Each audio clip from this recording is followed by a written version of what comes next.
ang mabuting pakikibaka na dapat natin gawin ayon sa ating Panginoong Diyos. Panghawakan natin mabuti ang aral na sa ating po'y itinuro. Natin kalalain ang ating pong aral. Yan kapatid. Maliban pa, ano pa ang sabi ayon sa banal na kasulatan dito sa aklat na ito? Ito, Kapitulo 3, talatang 1 huwag pakinggan ninyo mga hinahangalaman. Ipaalala mo sa kanilang pasakop sa mga pinuno, sa mga may kapangyarihan, na magmatuloy na umanda sa bawat gawang mabuti, na huwag magsalita ng masama tungkol sa kanila, na huwag makipagtalo, kundi magkainin at magpakainahon sa lahat ng mga tao.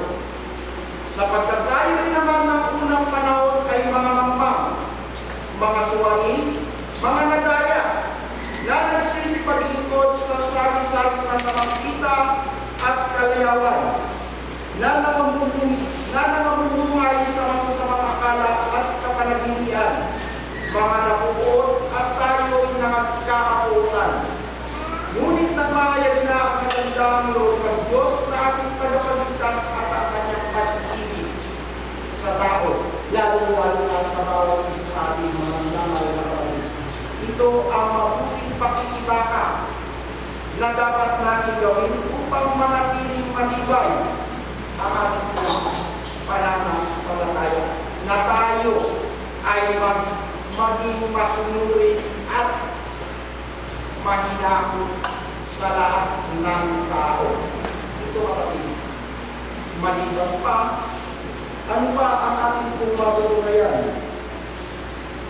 Dito pa sa aklat ng Roma ayon kay Apostol Pablo kung paano ang mabuting pakikibaka na dapat natin gawin. Ito ang ating pamatutunayan ayon sa banal na kasulatan. Roma, Kapitulo 16, talatang 17 hanggang 18 mga kapatid.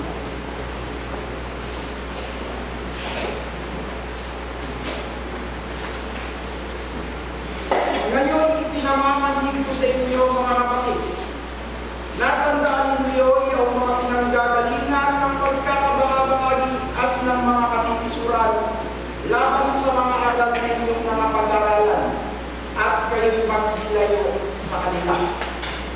Sapagkat ang mga gayon ay hindi nagsisipaglingkod sa Kristong Panginoon, kundi sa kanilang sariling tiyan at sa pamamagitan ng kanilang mabubuting pananalita at maiinam na mga talumpati ay dinadaya ang mga puso ng mga walang malay. Ito kapatid, kung paano ang mabuting pakikibaka na dapat gawin ng bawat isa sa ating mga hinirang ng Diyos ay ito sa banal na kasulatan. Anong sabi? Lumayo. Tayo ay lumayo sa mga pinanggagalingan ng magkakabahabahati ng mga maling aral. Kung may nagpapahayag, lalo na sa bawat isa sa atin, kung sa ating kapanahon ng kapatid, yung lang sa amin sa San Bartolome, maliit na barangay, subalit hindi lang po yata 15 ang pananampalataya ng doon. Sinasabi, bawat isang pananampalataya nagsasabi sila ang tunay. Sila ang mga tunay na anak ng Diyos. Nagpapahayag ng mga tunay na aral ng Diyos. Sila ang mga tatanggap ng putong ng buhay na pinangako ng Diyos. Bawat isa kapatid. Subalit, sa bawat isa sa atin, ganun na lang pag-ibig ng Diyos sa bawat isa sa atin ay pinapaalam ang kanyang mga kalooban. Kung may nagpapahayag o nangangaral ng o ibang katuruan, ano ang sinasabi ng banal na kasulatan sa bawat isa sa atin na mga hinihirang ng Diyos.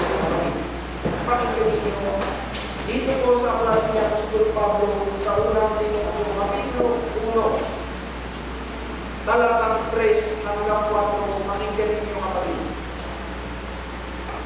Kung paano ipinamanhid ko sa iyo na ikaw ay matira sa Efeso, nang pumaparod ako sa Macedonia upang may pagpiling mo sa ibang tao, sa ilang tao, na huwag magsipagturo ng ibang aral. Di huwag makinig sa mga kanta at sa mga kasaysayan ng mga lahi na walang katapusan, na pinanggagalingan ng pagtatalo at hindi ng pagkakatiwala mula sa Diyos na nasa pananampalataya, ay kayo din ang ipinamamagin ko ngayon. Ito kapatid. Kaya ang mga sulatan, kung may nagpapahayag kung nangangaral ng ibang katuruan, kapag sa atin ng mga hinilang na Diyos, ang sabi ng Apostol Pablo, huwag tayong makinig sa kanilang mga kata o sa kanilang ibang aral. Bakit kasi sa kanya? Bakit ganito ang payo sa ating ni Apostol Pablo? Pakinggan niyo ayon sa ating Panginoong Kristo. Nais ko lang basahin sa inyo mga minamahal upang mahigpit ang Biblia ni Apostol Pablo na tayo ay huwag pakinig. Ayon sa ating Panginoong Kristo kapatid, dito sa aklat ni Apostol Marcos, kapitulo 4, talatang 11 hanggang 12, ayon sa ating Panginoong Kristo. At sinabi niya sa kanila, sa inyo ay ipinagkakaroon ang mga alam ng hiwaga ng kaharian ng Diyos. Anong sabi ng ating Panginoon sa Kristo sa bawat isa sa atin, mga minamahal na kapatid?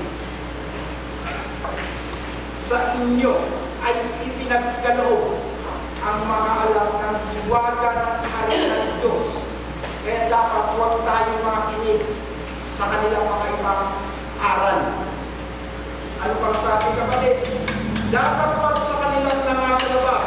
Ang lahat ng mga bagay ay ginagawa sa pamamagitan ng mga talinhaga upang sitingin sila'y mga kakita at huwag mamalas.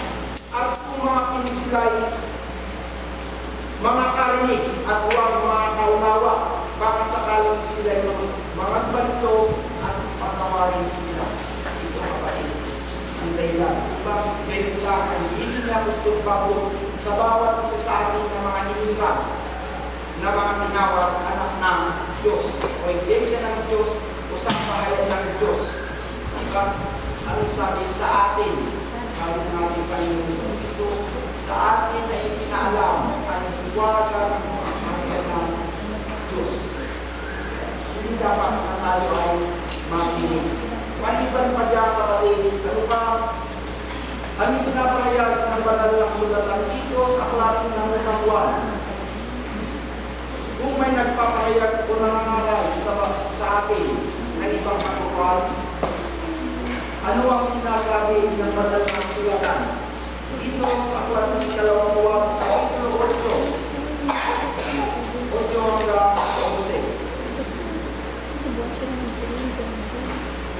Mag-ingat kayo sa inyong sarili upang huwag ninyong iwala ang mga bagay na aming pinagpagalan. Kundi upang tanggapin ninyo ang isang lubos na kagantihan sa atin sa bawat isa sa atin, mga minamahal na kapatid ng kapitulo 1. Mag-ingat kayo sa inyong sarili upang huwag ninyong iwala ang mga bagay na aming pinagpagalan. Maliban pa dyan, ang sino ang nagpapatuloy at hindi nananahan sa aral ni Kristo ay hindi kinaroroonan ng Diyos. Ang nananahan sa aral ay kinaroroonan ng mga at gayon din ng anak.